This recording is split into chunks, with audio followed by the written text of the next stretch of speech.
আসসালামু আলাইকুম বন্ধুরা, আপনারা কেমন আছেন? আমি আলহামদুলিল্লাহ। আমি আজকে ইলিশ মাছ ভুনা করব।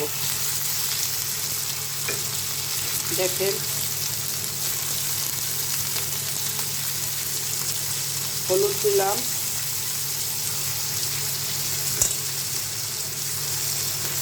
লবণ দিলাম,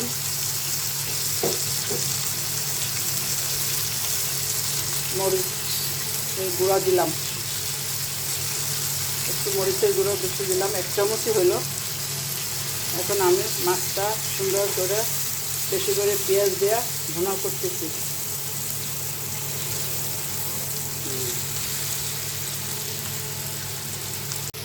মাছটা আমি হালকা একটু ভাজি করে নিলাম। এখন আমি এটা একটু উল্টাইয়ে পাল্টাইয়ে দিয়ে পানি দিয়ে দিব। ছোট মাছ, মোটামুটি আমাদের একবেলা হয়ে যাবে।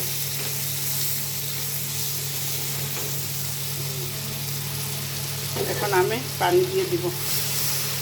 আমার ইলিশ মাছটা ভুনা ভালো লাগে, তার জন্য ভুনা করলাম, কোনো সবজি দিলাম না।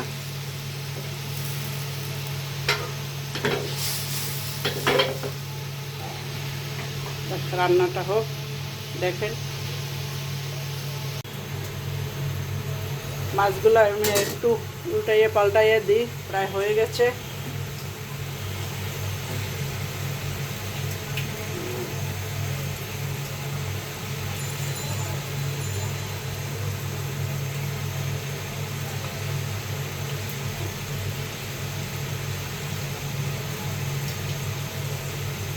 ছোট মাছ তো,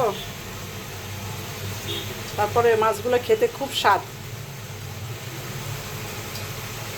লবণ হইল কিনা একটু দেখে নিই। একদম সব কিছু পাতল। এখন শুধু ঝোলটা টানলেই হয়ে যাবে। আর একটু ঢাকনাটা দিয়ে দিলাম। দেখি কি অবস্থা আমার ইলিশ মাছের। ইলিশ মাছ তো প্রায় হয়ে গেছে। এখন এই যে মাছের চেহারাটা অনেক সুন্দর করে, তেল উঠে গেছে, পানি নাই। এখন শেষ আমার রান্না করা ইলিশ মাছ। দেখেন কত সুন্দর। বেশি করে পেঁয়াজ দিয়ে ভুনা করলে ইলিশ মাছটা অনেক টেস্ট লাগে।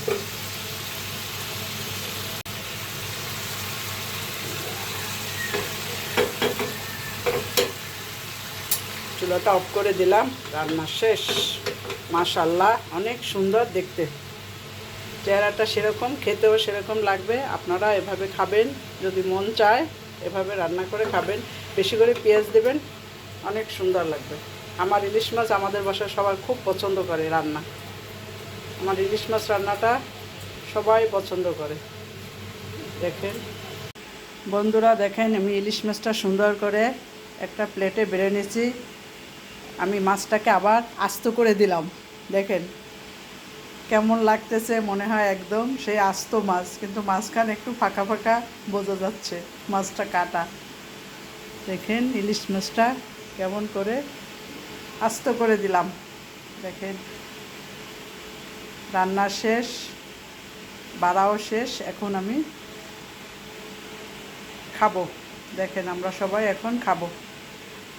ওকে বন্ধুরা, সবাই ভালো থাকেন। যদি রান্নাটা আপনাদের পছন্দ হয় একটা লাইক দিন, সাবস্ক্রাইব করবেন। সবাই ভালো থাকেন বন্ধুরা, খোদা হাফেজ।